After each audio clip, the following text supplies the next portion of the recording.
Today we're going to be looking at another new card from our Surging Spark set, Archaludon EX, Archaludon, I don't know how to say it, but he's a gigantic tower. Duraludon got an Evo for some reason. They decided that we'd need this guy. Stage 1, 300 HP, metal type Pokemon, absolutely gigantic, ginormous, it's a bridge. Alloy build ability, when you play this Pokemon from your hand to evolve one of your Pokemon during your turn, you may attach 2 basic metal energy from your discard pile to your metal Pokemon in any way you like. Easy synergy with stuff like Zacian already off the bat. Maybe Dialga even. I think those cards make sense. Definitely because you can go into Alloy build. Pop off, get a Dialga set up out of nowhere. Dialga after losing Metal Saucer has kind of just been meh. But also this attack with Metal Defender for 220 is pretty good as well and has no weakness. So fire types can't actually damage this thing. It says during your opponent's next turn this Pokemon, so you know it could get reset, but grass resistance isn't bad. To retreat isn't bad. I think there's an Archaludon in the current Stellar Crown set that gives you 2 less retreat costs on all your Meta-type Pokemon. So we're going to go ahead and watch a video from the Japanese YouTube channel and react to it. If you guys enjoy this kind of content, please like and subscribe, and let me know in the comments if you're excited for this set. So we're checking it out here. We're going to go ahead and see Zard sleeves on the right. Might be a fire type deck. Okay, so it's Duskull Zard probably.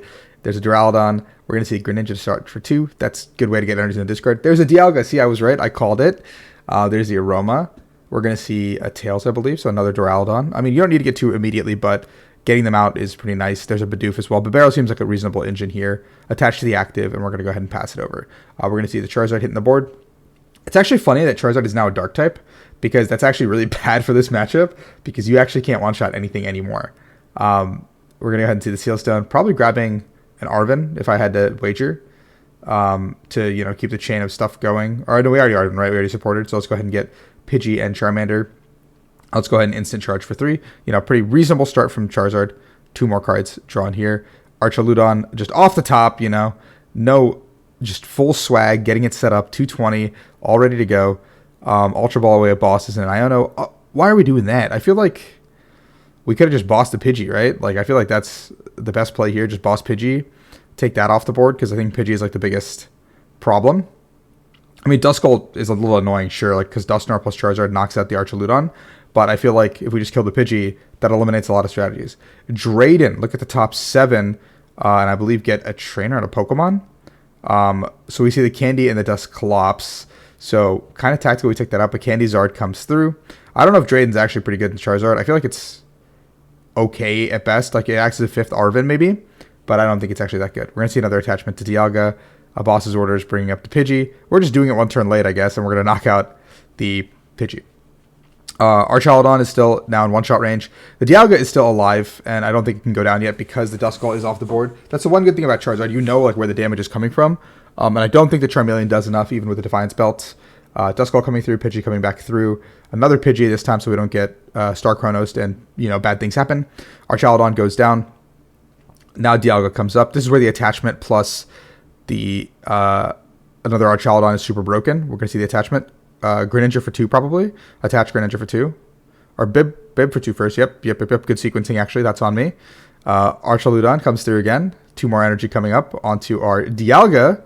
And here if we have the boss's orders onto the Rotom, the game is effectively over, I think. Oh, Steel Shelter minus 30. That's pretty good. Boss, probably Rotom, right? So, okay.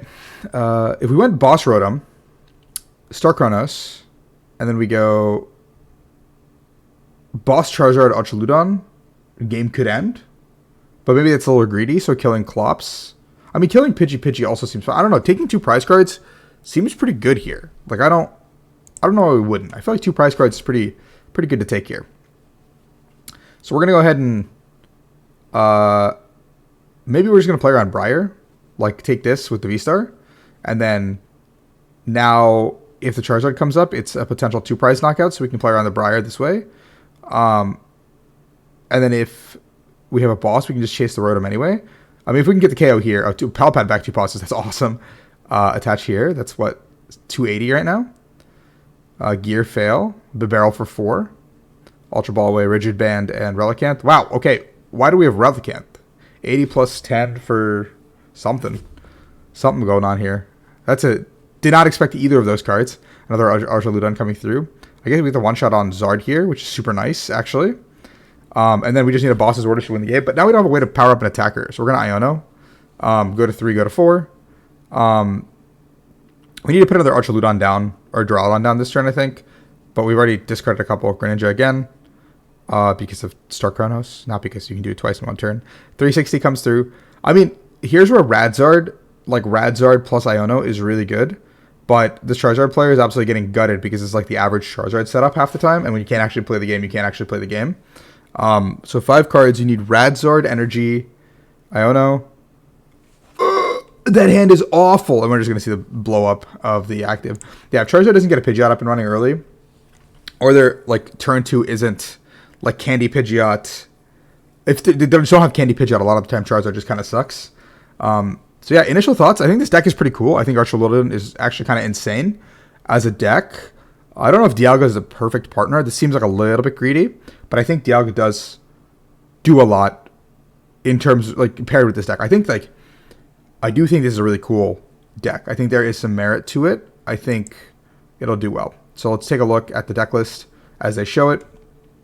We'll break it down. I want to see. I mean, it looks probably pretty standard stuff, but let's see what we are cooking with. We see the 4/4. I think that's probably super required because you have to evolve. I guess you could play a Turo. Oh, there's 2 Turo. Oh my god. Okay, all right. 4/4 Doral or Archaludon. 2/2 Dialga makes sense. Maybe you could play a 3/2. And play only 3 Archaludon, but I don't know. Prizing one like sucks at that point because evolving it makes like your entire game plan. I don't know if this Relicanth actually does anything. I feel like the Relicanth is kind of like Cope. I probably would just cut that. 2/2 Bibarel makes a lot of sense to me. The Greninja makes sense. 4/4 on the ball cards. 1 Aroma. I guess you're never upset with the direction your Aroma goes. Maybe I'd play like Illuminate or something, just because if you don't have an early good turn 1, your like game kind of sucks. Especially if you're playing Scoop Up Cyclone as your ace spec. I don't know if Cyclone's better or like Max Belt could be better, because 220 to 270 is pretty significant.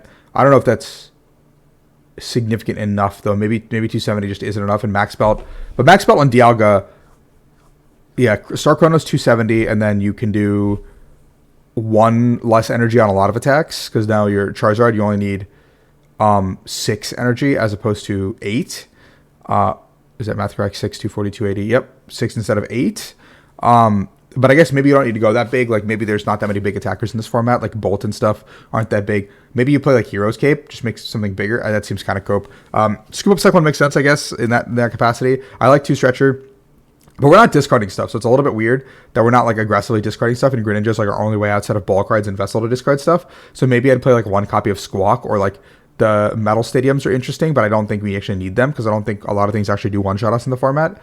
So maybe Rigid Band becomes like a more aggressive tool, and maybe Stadium becomes like Pokestop or something. But I really like the idea of this deck. I think this is a really cool concept. I think there is a lot of merit behind it, and I hope you guys enjoyed this. Check it out. Hopefully it's a good deck in the future. So peace out.